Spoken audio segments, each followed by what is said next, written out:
O छोरे सरा घरमा ته تر اوسه لا پروت دی راځه کارز ته غرمې پورې راز پروت دی سترګې ماشه درځم لالا درځم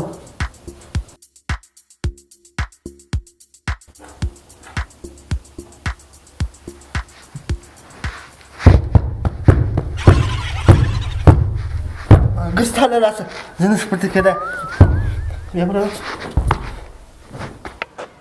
دا څه دربای جوړ کړي o छोरे څه دربای دې جوړ کړی دی دا زه دغه له لاسه لالا دونې خوا در کړی یم هر ورځ منه غږی پرته ای دوی ښوونځي کې په کور کې لرو ایم برابر درو پرته نو ته داسې غږ وکړې څنګه پر ما زده کوې خبرې لږ